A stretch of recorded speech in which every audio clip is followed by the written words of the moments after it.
Also, in that interview with you and him, or conversation, I'll say, um, he stated that if you solve one, you solve both. Yeah. Yeah. He said if you solve one case, you'll solve both.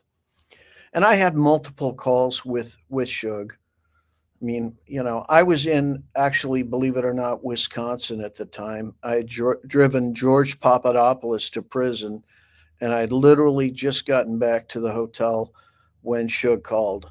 And it was, just one of those things where I actually had time. There were a few times he tried to call me, and I was like, on a plane or, in production, that kind of thing. And it was difficult. But finally, I had a chance, and I finally got to talk to him. And Right. I actually tried to get Suge out of prison. I tried to get him out of jail so that he could get an adequate defense, and he was done dirty. They did him dirty. Yeah, And we all seen that. well, and it's worse than anything you could possibly imagine. I had a meeting with the bail bonds. I had somebody who wanted to put up the money, the $25 million to get him out. And the bail bonds guy looks at this guy and says, "Okay, you're going to have to undergo an entire DA investigation if you put up this money." He goes, "What do you mean a DA investigation?" He said, "Every dollar you ever made your entire life is going to be scrutinized." And this guy looks at him and goes, "Who would do that? Nobody would do that." And that was something that was too much. A And fear factor. at the very end, I had an attorney that was wanting to come in and help Suge, trying to get in to visit with Suge. Suge cleared for him to come. The DA's office wouldn't allow it. How does the DA's office not allow an attorney in to help somebody with their plea deal? And Right. then it had to go to the judge. The judge said he wouldn't do it.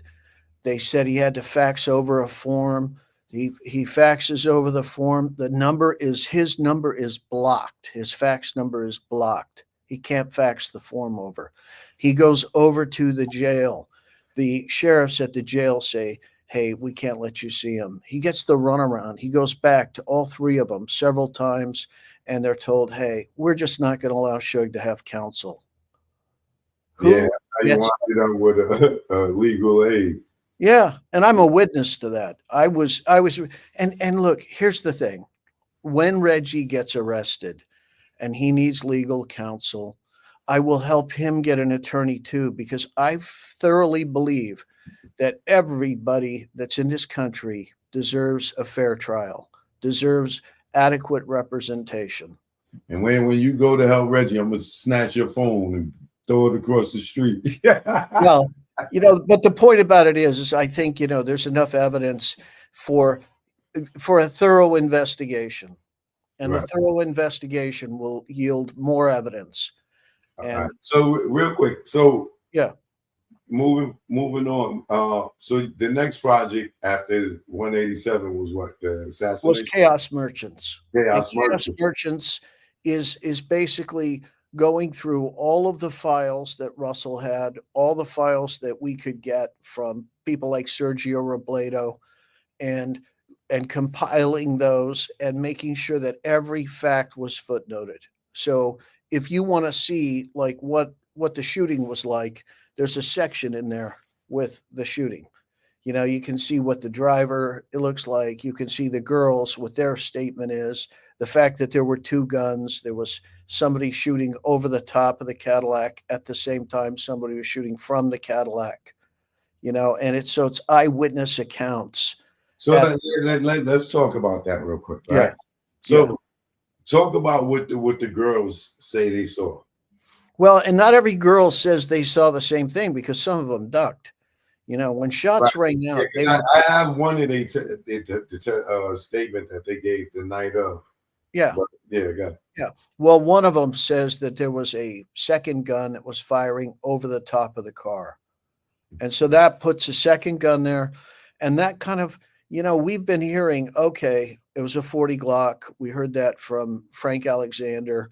And we also heard from Suge that he has a 45 in his skull. If you look at the confession letter, Little Half Dead was supposed to take out Tupac. and he had some kind of a beef where he hated Tupac. And so if you listen to Gaddafi says it was like an act of jealousy, and it looked like it was deliberate in his aim to get Tupac. And then if you look at the confession letter, it says that the shooter that shoots over the top gets off 2 rounds, and the driver's gun jams. And so it does kind of line up.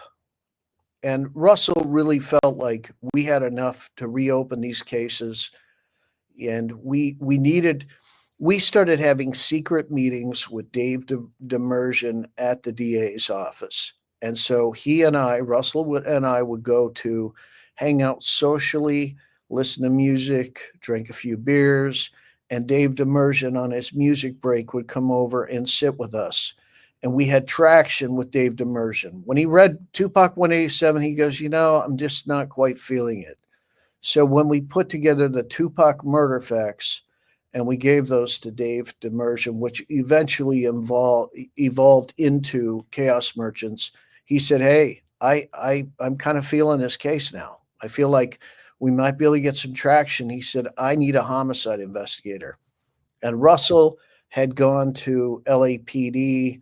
The confession letter somehow got leaked to LAPD, and that's a whole other story. But anyway, so we couldn't go there. Where the Patton brothers today? What's that? Where are the Patton brothers today? Not sure.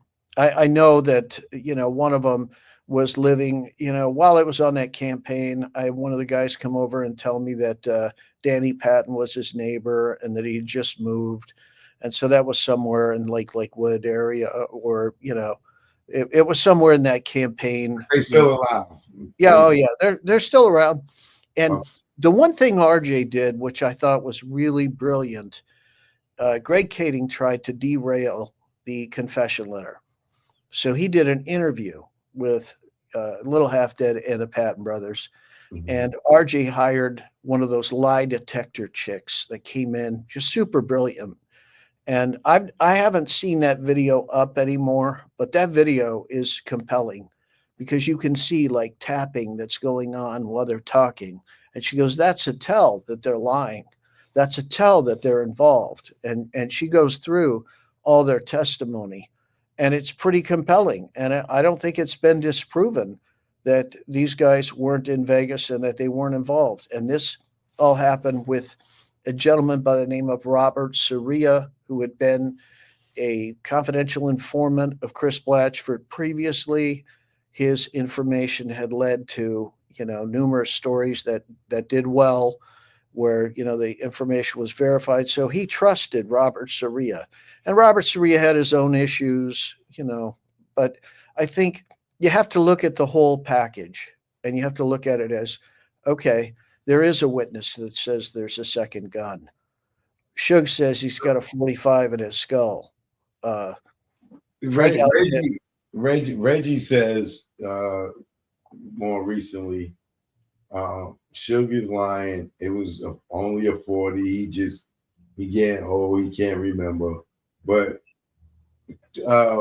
my question is, why does Reggie always have a different story from everybody that was there and he wasn't there? Yeah. He was at the club.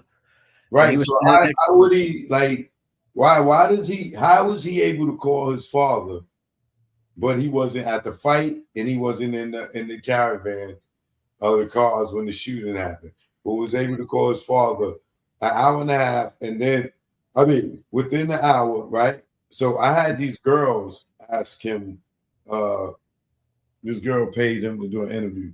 So I gave her some questions to ask him, right? And I asked him, how did you know how did you know it was Southside to call your father and tell him, right?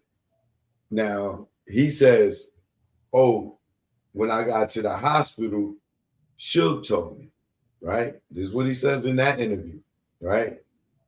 Suge comes out behind him and on the collect calls thing and said, "You a lie. I never even saw you at the hospital," right?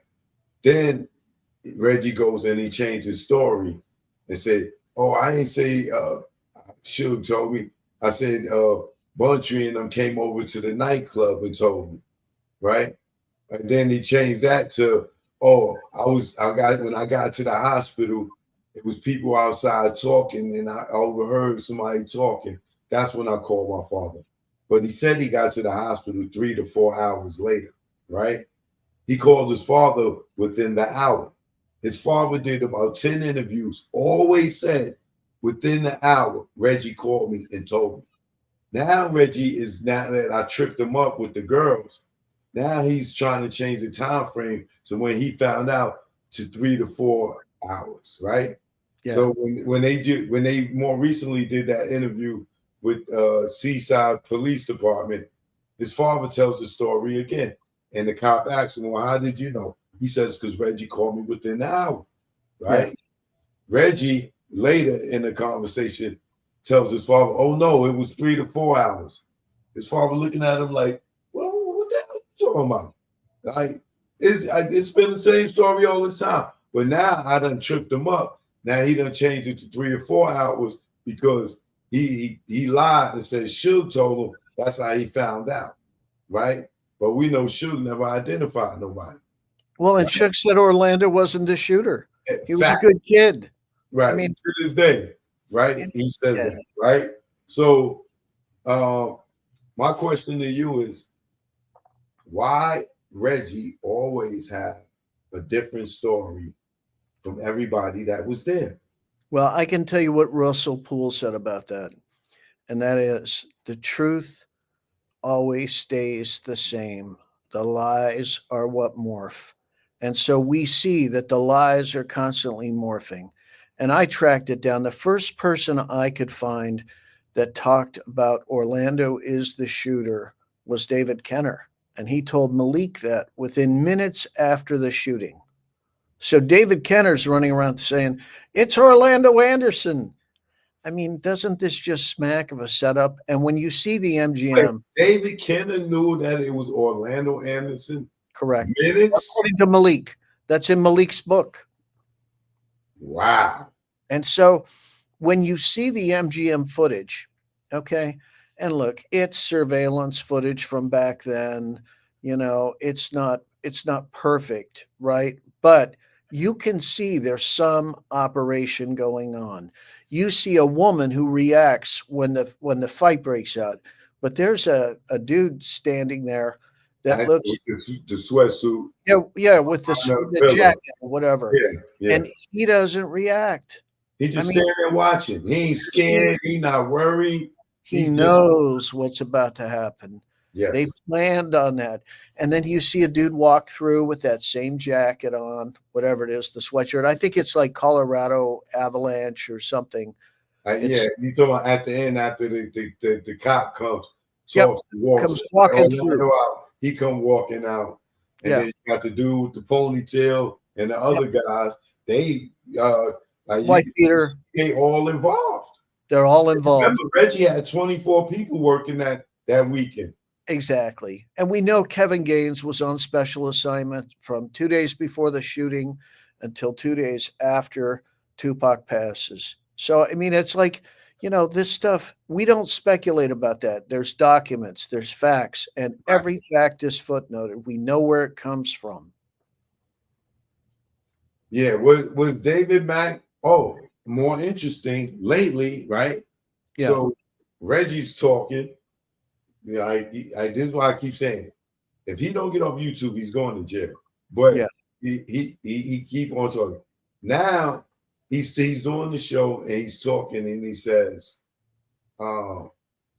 "There's only certain people that was at the scene of the shooting that can implicate him in it, right?" And he's like, "I don't know if it's Suge, it might not be Suge." And then he goes, "And David Mack, he ain't work for Right Way Security." Yeah. They were paid cash by Snoop, is what Sharitha says. But why would he say Yeah. David Mack Yeah. didn't work for Right Way Security? Yeah. When you're talking about who could possibly be the driver in the car, right? That's the topic. that he's talking about. I wouldn't play it, Yeah, right? David. but that's the topic. Who could be the driver with it? And he says, well, David Mack never worked for Right Way. So you saying David Mack was there? Why would you bring up David Mack's name? Yeah. Unless he's dry snitching, because you know he likes to be a snitch and act like it's an accident. You know what I mean? Well, don't forget Reggie said to John, "Hey, John, we got a lot to cover up." I mean, it's crazy. Reggie says the stupidest things. And one thing we know for sure by now, his phones are tapped. Every piece of mail is being monitored.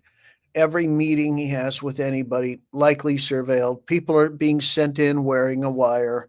Reggie is under a microscope right now, 100%. Right. Right. And his So phones probably have been monitored for quite some time. All those YouTube videos, they've yeah, already been downloaded, every single one of them. They're all being looked at. They got analysts looking through all that because that's all evidence now. right.